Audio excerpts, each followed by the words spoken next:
Ya, Bismillahirrahmanirrahim. Assalamualaikum warahmatullahi wabarakatuh.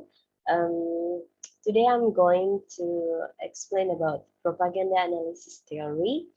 And let me share the PowerPoint. I hope that you can see it well.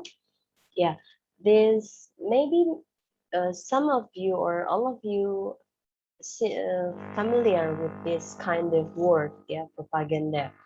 As we know that propaganda is kind of term um, that close to something to be persuading, yeah, or persuading or kind of persuade someone. Uh, Let me check the historical. Yes, propaganda is a hot issue when Harold Laswell was confirmed as a doctor in 1927, and in his dissertation, he wrote about the this term that it is then raise a kind of anxiety among the society because at that time is the time when uh, people goes to the World War II. Yeah. So the term of the public the term of the book that is propaganda considered as having a great strength in the society at that time. So it raised an anxiety among the society at that time. Ya. Jadi pada waktu itu memang kata ini menimbulkan suatu keresahan karena memang pada waktu itu akan terjadi dan berlangsungnya Perang Dunia Kedua sehingga uh, pernyataan Harold Laswell dalam bukunya atau dalam disertasinya pada waktu itu menimbulkan pro dan kontra. But however, from several analyses, some communication studies are rooted this theory. For example, like in the theory of the propaganda attitude change, yeah, perceive that propaganda is kind of most effective method in changing one's attitude, yeah. And the second in the general impact of mass communication, like it is or propaganda used in the packaging and dissemination of message on mass communication using propaganda technique. Yeah. So let we continue the explanation. Yes, propaganda itself is come from the word of Congregatio de Propaganda Fide. I'm sorry for the mistaken pronunciation. That it is actually formed by the Catholic Church in 1622, or when at that time it was a time of conflict between how the sign risen by a scholar who is Galileo, that he proposed about the word that is round and around the sun, ya. Galileo mempropose pernyataan bahwa bumi itu bulat dan mengelilingi matahari. But at that time, as you know, guys, the church domination was the main rules, ya. Jadi kebijakan gereja pada waktu itu adalah yang utama, sehingga ketika ada ada propose dari Galileo tentang sains atau temuan ilmiah, itu kemudian menimbulkan keresahan di dalam kebijakan gereja yang selama ini dipercayai menjadi satu-satunya kebijakan atau informasi yang dianut oleh masyarakat sekitar pada waktu itu. So at that time, propaganda is also used on the time when how the church gained the the the, the how to say the power of the society gitu. Jadi mengumpulkan masyarakat untuk tetap mempercayai church gitu. Dan selain itu juga propaganda also refers to controlling opinions with important symbols, or speaking more concretely or kind of inaccurately through news, rumors, stories, picture, or other forms of social communication. So when we highlight about propaganda itself, we get two kind of things. The first is propaganda is kind of controlling opinions or controlling message. Something should be controlled. What is should be controlled? That is a symbol or any kind of communication form. It can be kind of words, yeah. It can be kind of stories, picture, or you can also take a look on the baliho, for example, in the street, hanging in the above the traffic light, for example. As you know that the baliho itself is made by someone in purpose, yeah. So the propaganda itself is on the purpose by controlling the message, ya. Jadi baliho yang ada di atas traffic light, for example, kalian lihat itu kan dibentuk oleh orang, ya. Dan inilah bentuk dari propaganda, karena propaganda itu suatu tindakan di mana ada kontrol terhadap opini atau ada kontrol terhadap pesan yang kemudian dibentuk oleh si komunikator yang mempunyai tujuan. That's the point, ya. In a broad perspective, propaganda is also considered as a technique influencing human action by manipulating representation or kind of representation that can be like what I said before, oral, written, or picture, or kind of music also. Ya, jadi teman-teman ketika melihat sesuatu yang berbau persuading, kind of influence people to having certain behavior, then you may underline it as part of propaganda, yeah.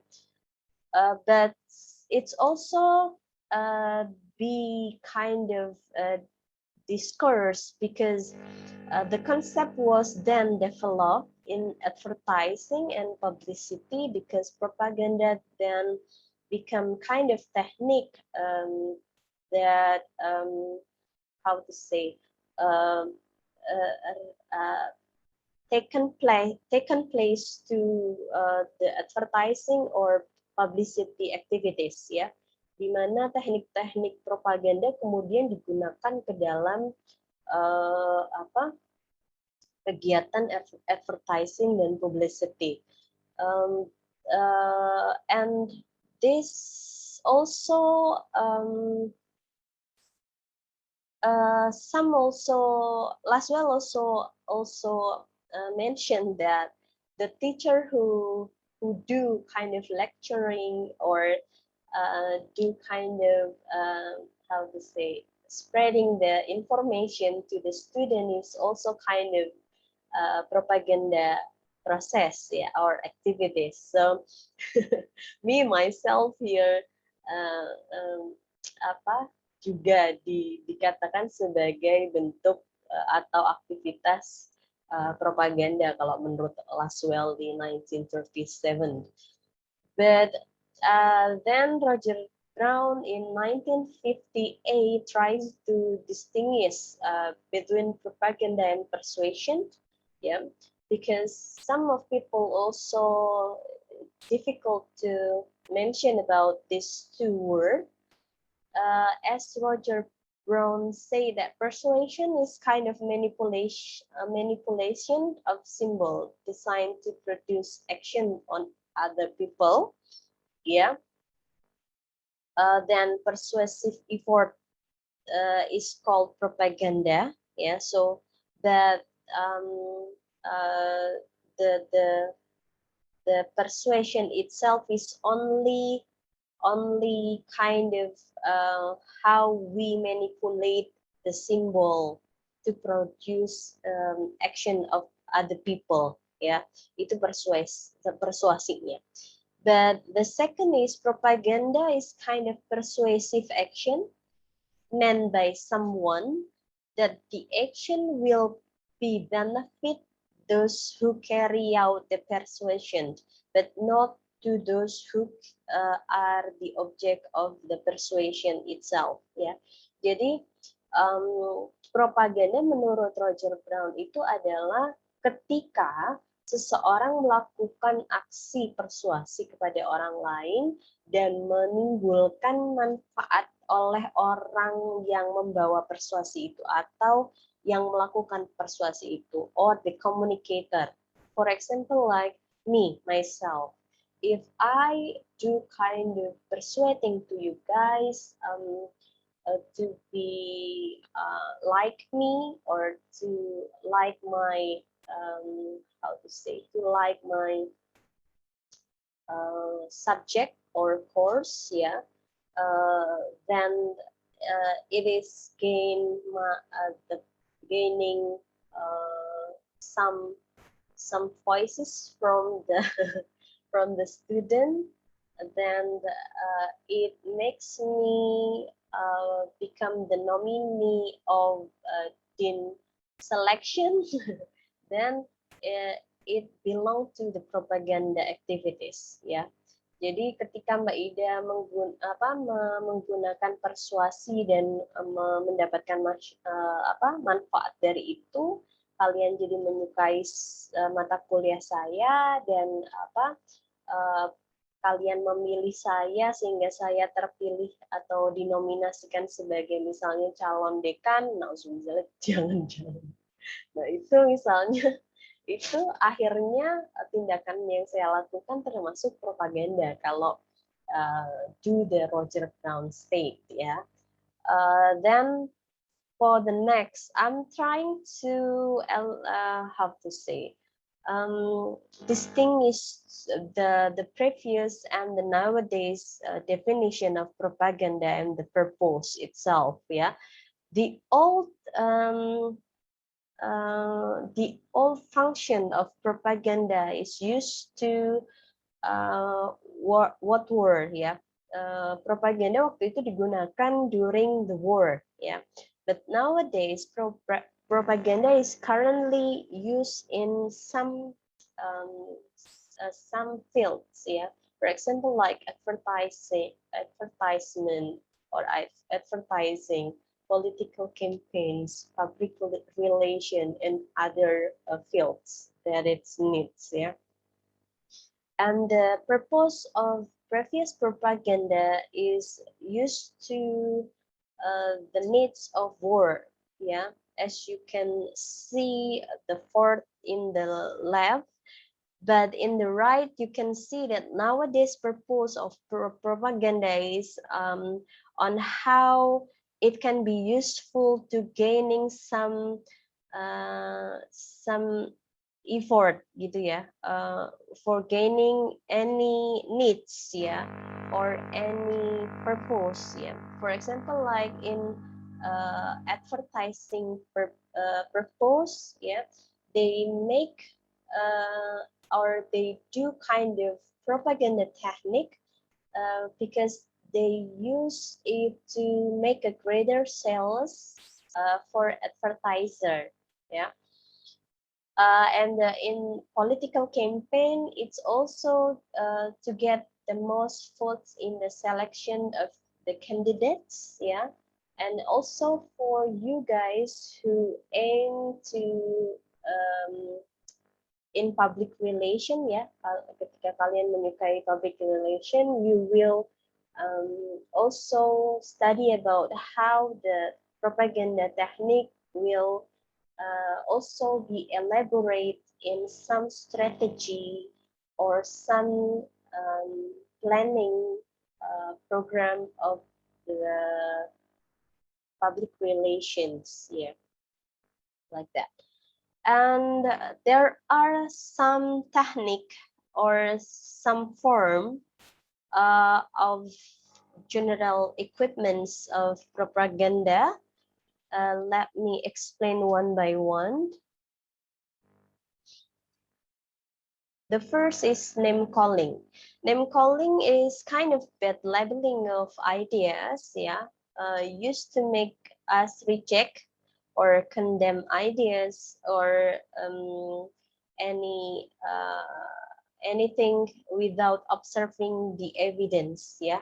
So we will think something is bad at the first without we see any evidence before it, yeah.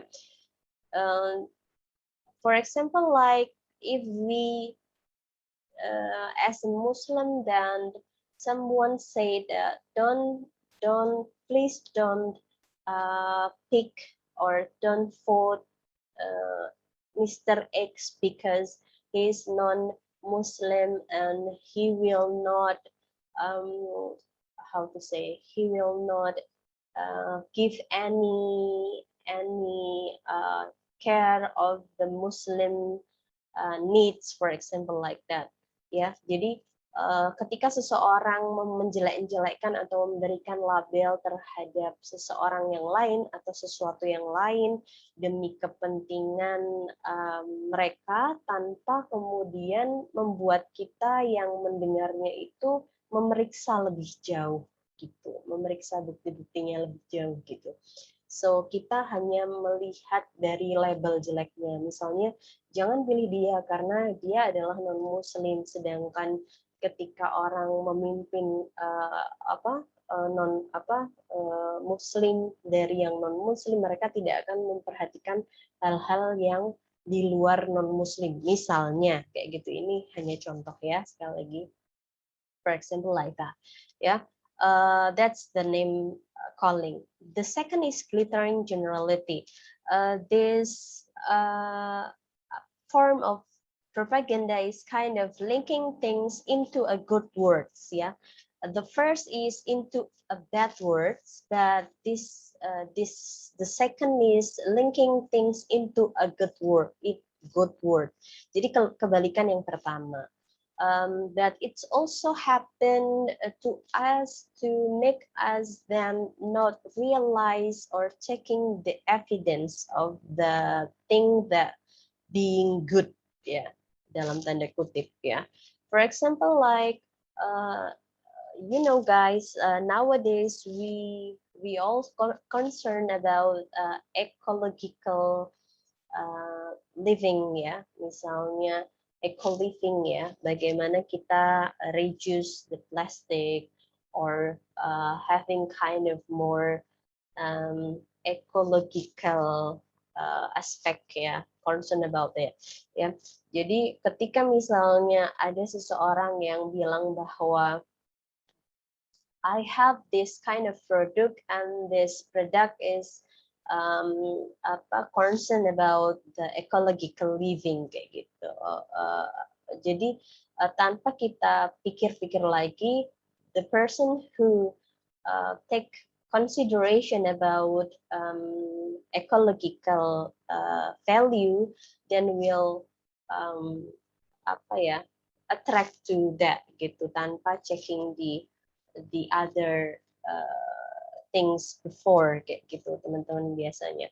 Or as you know, the other example is nowadays haram halal is kind of label, for commodity, ya. It's also be sell, ya. It's also dijual gitu teman-teman.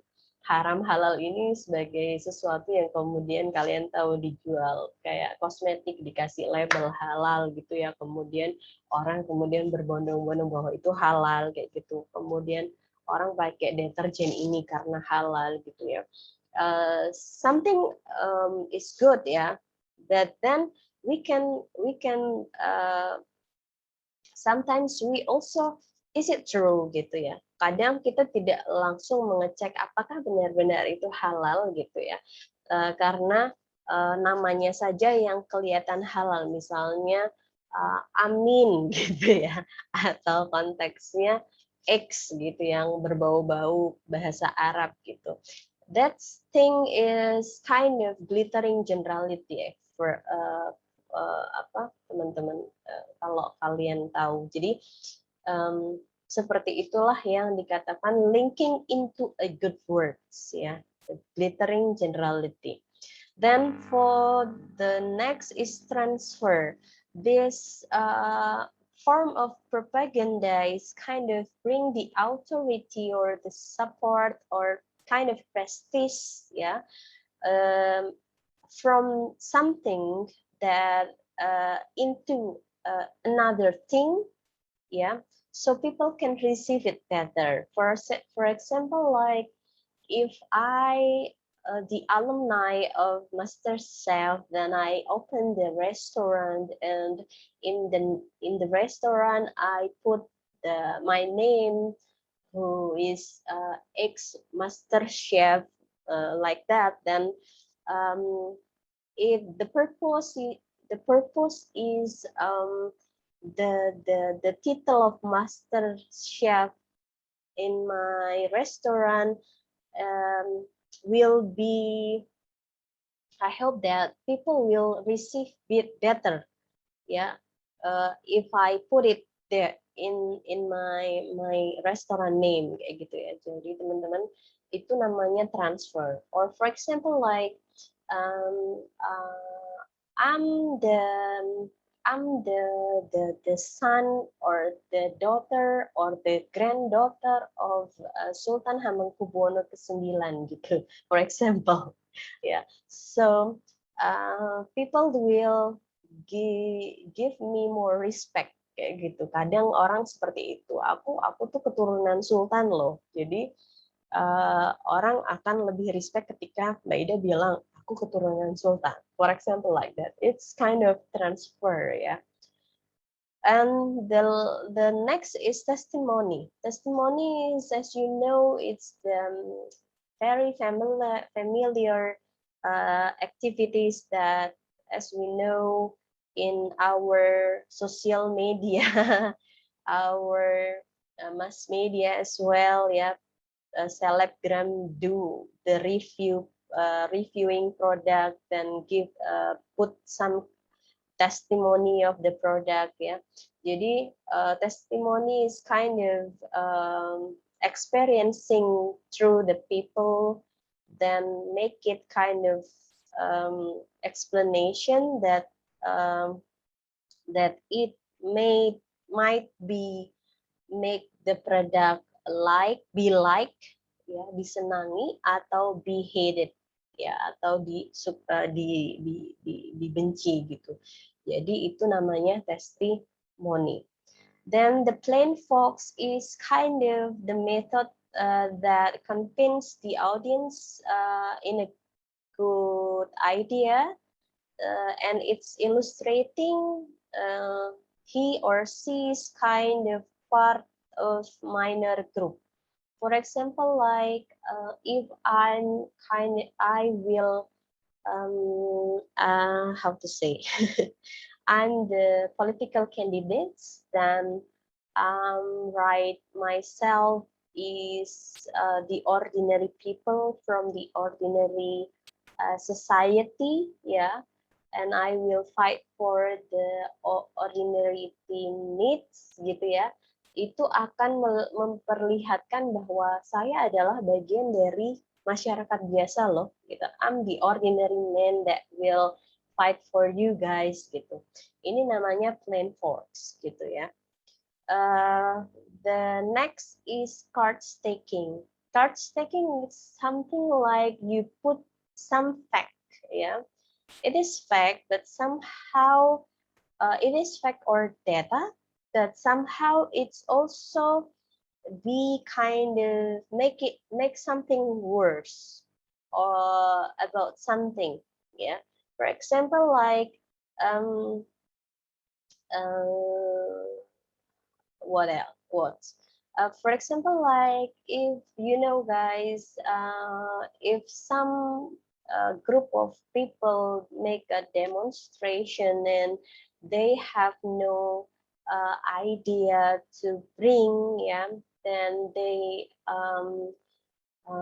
randomly put some fact or data to how to say, you know, like untuk membuat atau membenarkan omongan mereka, padahal itu adalah bukti yang sebenarnya itu valid gitu ya, itu benar, tapi mereka menggunakan itu untuk kepentingan mereka sendiri gitu konteksnya. Sebenarnya contoh gini, kayak for example like you know your tuition fee SPP kalian is different, right, from the regular class, yeah. So that some people who have attention to raise this kind of issue will bring this kind of differences, the fact of differences, then they will they will kind of fight for it, ya, menyuarakan itu dengan apa ya, alasan bahwa kenapa ini berbeda gitu. Padahal kan sebenarnya kalian yang IP student, you already know that it is different. And you have the different facilities from the regular, right? You will having like more global experiences, yeah, through the content itself, yeah, your courses, yeah. It's not only the how to say the experiences, ya. Kalian juga mendapatkan keistimewaan untuk menjadi orang-orang yang pertama mendapatkan apa link-link program-program luar negeri kayak gitu ya, sehingga kalau kalian sudah siap paspor, ya, yang pertama adalah jadi anak IP itu karena kalian sudah tahu ini kelas diperuntukkan untuk global, sehingga paspor dan TOEFL atau English Proficiency itu wajib di kelas IP sebenarnya, ya, sehingga ketika kalian sudah tahu apa akan ada fasilitas itu, kalian sudah siap. Nah, itu kan yang membedakan juga, teman-teman. So people knows, ya, kalian you knows, but some people who have tendency that tendency make it into the worst situation dan mengangkat fakta yang benar-benar fakta, data yang ada itu fakta, tapi digunakan untuk sesuatu yang lain gitu. Nah, itu namanya adalah card staking. Yeah, and the last is bandwagon. Bandwagon is kind of propaganda that contains someone into a particular group. Yeah, so we belong into particular group, and we have to sacrifice ourselves if we want to be those part of group. Yeah. Kenapa? For example, like nowadays, as you know that we are in the bad condition of COVID-19, and President Jokowi or the government say that we, as the society of Indonesia, should be hold ourselves to how to say less our activity outdoor gitu ya, than to prevent the spreading of COVID-19 ya. Jadi it seems like we need to reduce our ego as the personal to sacrifice our community as general, ya. Then it is called bandwagon, ya, gitu. Jadi kita diibaratkan sebagai seseorang yang belong to a particular group or particular organization that that sacrifice into the purpose of the organization itself, gitu. That's all, guys, about the propaganda analysis theory. I hope that you can understand about the theory and the explanation. I'm sorry if I have kind of mistaken words or any kind of mistaken explanation. We can discuss in Zoom in the later, yeah. Okay, see you and wassalamualaikum warahmatullahi wabarakatuh.